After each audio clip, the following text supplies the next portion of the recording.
藤野先生，作者鲁迅。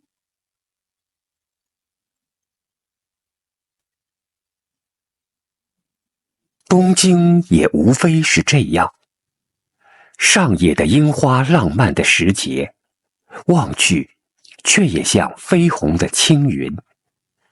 但花下也缺不了成群结队的倾国留学生的速成班，头顶上盘着大辫子，顶着学生制帽的顶上高高耸起，形成一座富士山。也有解散辫子盘得平的，除下帽来油光可见，宛如小姑娘的发髻一般，还要将脖子扭几扭，实在标致极了。中国留学生会馆的门房里有几本书买，有时还值得去一转。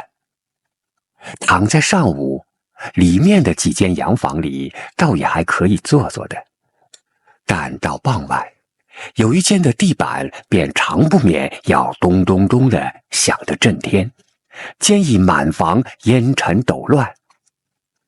问问精通时事的人，答道：那是在学跳舞。到别的地方去看看如何呢？我就往仙台的医学专门学校去。从东京出发，不久便到一处驿站，写道日暮里。不知怎的，我到现在还记得这名目，其次却只记得水户了。这是明的移民朱顺水先生客死的地方。仙台是一个市镇，并不大，冬天冷得厉害，还没有中国的学生。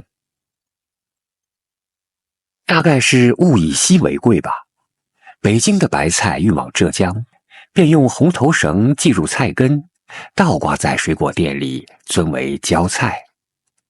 福建也生这的芦荟，一到北京就请进温室，且美其名曰龙舌兰。我到仙台也颇受了这样的优待，不但学校不收学费，几个职员还为我的食宿操心。我先是住在监狱旁边一个客店里的，初冬已经颇冷，蚊子却还多。后来用被盖了全身，用衣服包了头脸，只留2个鼻孔出气。在这呼吸不息的地方，蚊子竟无从插嘴，居然睡安稳了。饮食也不坏，但一位先生却以为这客店也包办囚人的饭食，我住在那里不相宜，几次三番地说。我虽然觉得客店兼办囚人的饭食和我不相干，然而好意难却，也只得另寻相宜的住处了。于是搬到别一家，离监狱也很远，可惜每天总要喝难以下咽的玉梗汤。从此就看见许多陌生的先生，听到许多新鲜的讲义。解剖学是2个教授分任的，最初是骨学，其实进来的是一个黑瘦的先生，八字须，戴着眼镜儿，夹着一叠大大小小的书。一将书放在讲台上，便用了缓慢而很有顿挫的声调，向学生介绍自己道：我就是叫做藤野研九郎的。后面有几个人笑起来了。他接着便讲述解剖学在日本发达的历史，那些大大小小的书，便是从最初到现今关于这一门学问的著作。起初有几本是线装的，还有翻刻中国译本的。他们的翻译和研究新的医学，并不比中国早。那坐在后面发笑的是上学年不及格的留级学生，在校已经1年，掌故颇为熟悉的了。他们便给新生讲演每个教授的历史。这藤野先生据说是穿衣服太模糊了，有时竟会忘记带领结。冬天是一件旧外套，寒颤颤的。有一回上火车去，致使管车的疑心他是扒手，叫车里的客人大家小心些。他们的话大概是真的，我就亲见他有一次上讲堂没有带领结。过了1星期，大约是星期六，他使助手来叫我了。道德研究室见他坐在人骨和许多单独的头骨中间，他其实正在研究着头骨。后来有一篇论文在本校的杂志上发表出来。我的讲义你能抄下来吗？他问。可以抄一点，拿来我看。我交出所抄的讲义去，他收下了。第2、3天便还我，并且说此后每1星期要送给他看一回。我拿下来打开看时，很吃了一惊，同时也感到一种不安和感激。原来我的讲义已经从头到尾都用红笔添改过了，不但增加了许多脱漏的地方，连文法的错误也都一一订正，这样一直继续到教完了他所担任的功课：骨学、血管学、神经学。可惜我那时太不用功，有时也很任性。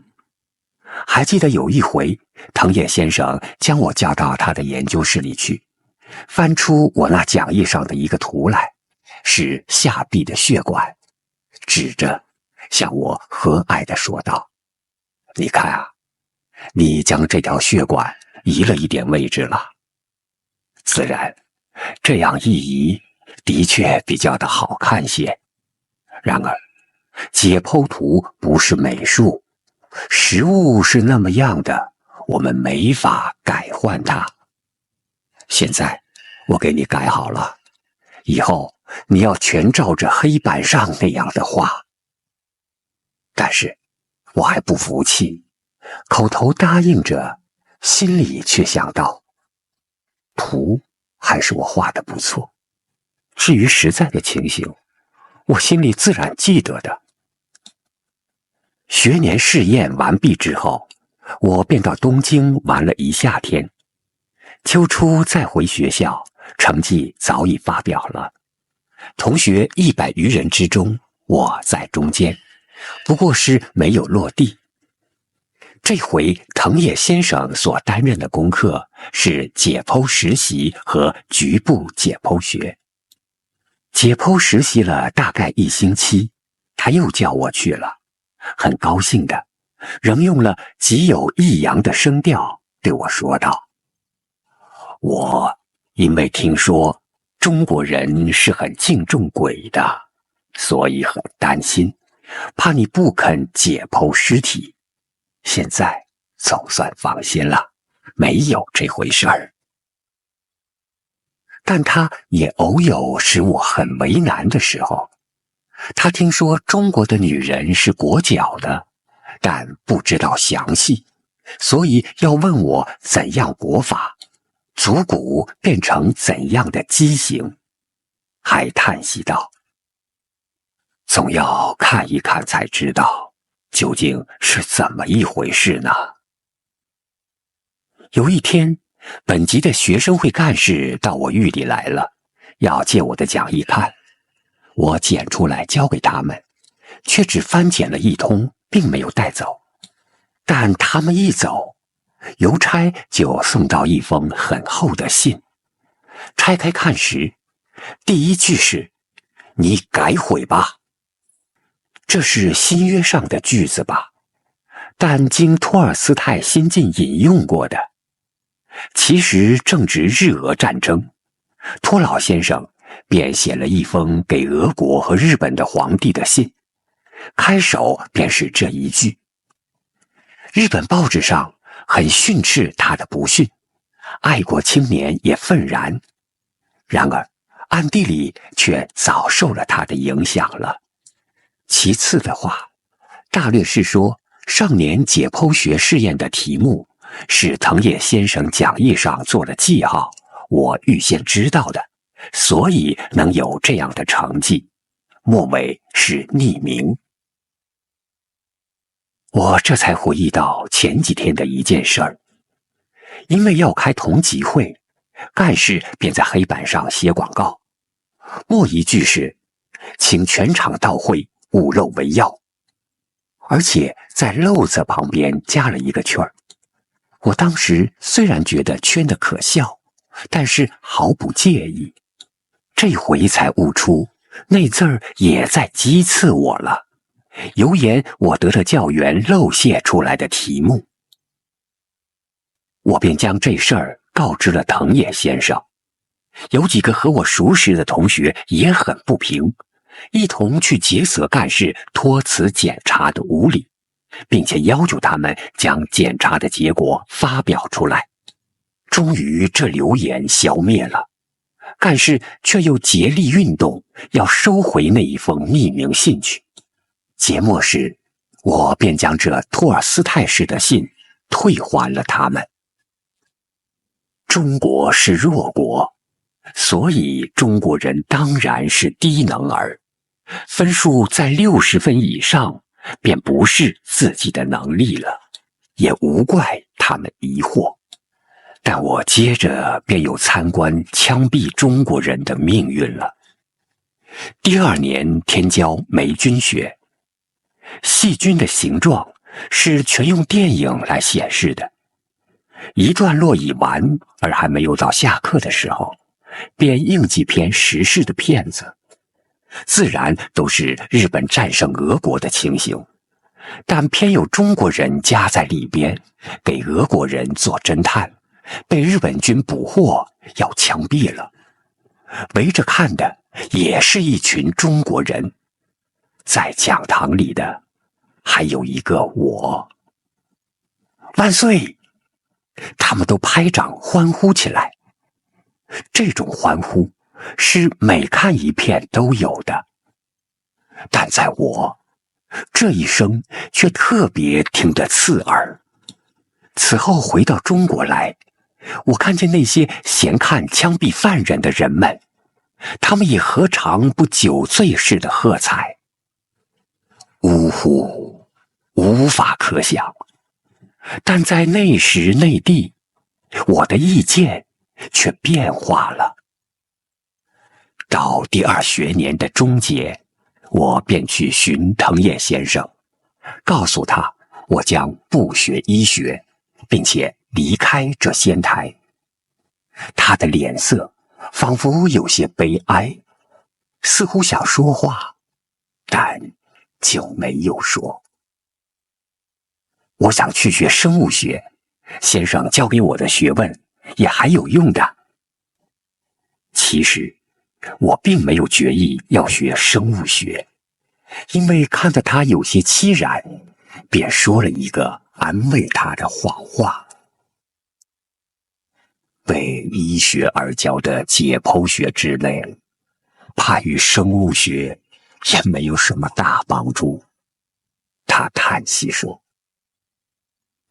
临走的前几天，他叫我到他家里去，交给我一张照相，后面写着2个字道惜别，还说希望将我的也送他。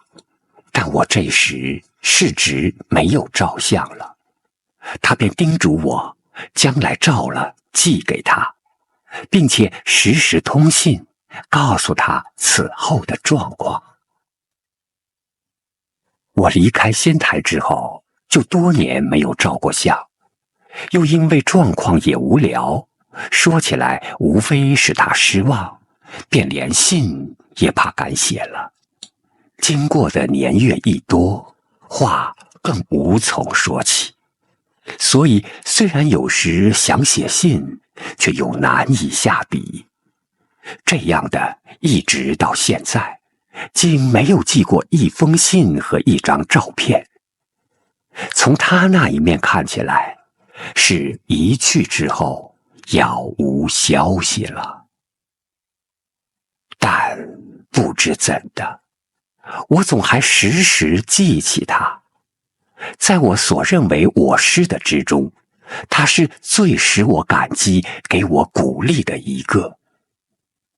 有时我常常想，他的对于我的热心的希望，不倦的教诲，小而言之，是为中国，就是希望中国有新的医学；大而言之，是为学术，就是希望新的医学传到中国去。